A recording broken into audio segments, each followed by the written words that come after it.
नमस्कार दोस्तों। आज की कहानी 3 मछलियों की कहानी है। किसी गांव में एक बहुत बड़ा तालाब हुआ करता था। उस तालाब में कई ढेर सारी मछलियां रहती थीं। उन्हीं मछलियों में 3 मछलियां ऐसी थीं जो एक दूसरे से बहुत गहरी दोस्ती थी। पहली मछली बहुत ज़्यादा समझदार थी और बुद्धिमान थी। दूसरी मछली अपना हर काम कल पर छोड़ देती थी और आज को बड़े मज़े से जीती थी। तीसरी मछली हमेशा भाग्य पर ध्यान देती थी। उसे लगता था जो होना है वह होकर ही रहेगा, व्यर्थ में हाथ फेरने से कोई मतलब नहीं है।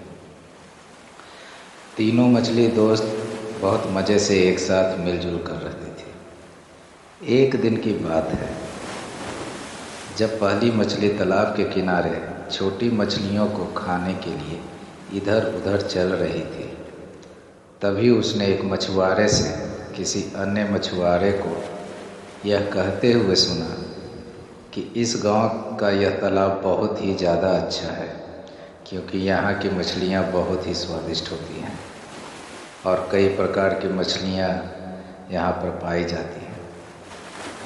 ऐसा कहते हुए उसने दूसरे दिन अपने साथी के साथ तालाब में मछली पकड़ने के लिए आने की बात कही। पहली मछली जब मछुआरे की यह बात सुनती है तो वह बहुत ज़्यादा घबरा जाती है और तुरंत अपने दोस्तों के पास जाकर उन्हें मछुआरे की बात बताती है।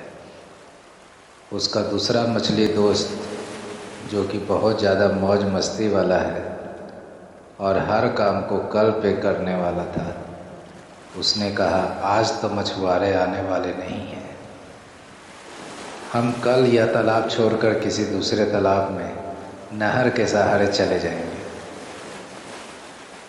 इस पर तीसरे मछली ने कहा, जो भाग्य पर हमेशा विश्वास रखता था, उसने कहा, युवक कई सालों से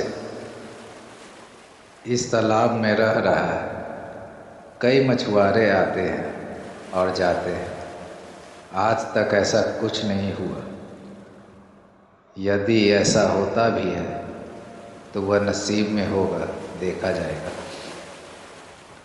पहली मछली दोनों के बाद बात सुनकर बहुत ज़्यादा घबरा जाती है और वह विचार करती है कि यदि वह इन दोनों के बातों में आकर इस तालाब में रुके तो कल मछुआरे आकर अन्य मछलियों के साथ उसे भी पकड़ कर ले जाएंगे।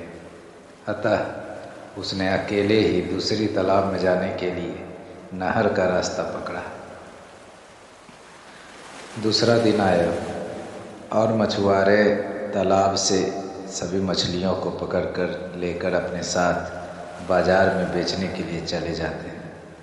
इस पर दूसरी और तीसरी मछली अपने पहली मछली की बात न मानकर बहुत पछताते हैं और अपने किए पर खुद को कोसती है, क्योंकि यदि वे अपने पहले दोस्त की बात मानते और बुद्धिमानी के साथ दूसरे तालाब में चले जाते तो आज उनकी जान बच जाती है।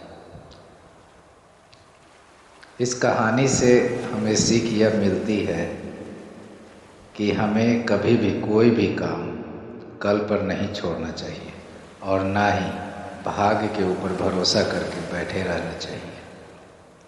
हमारे सामने जो भी समस्याएं आए उसका हमें डट कर बुद्धिमानी के साथ सामना करना चाहिए।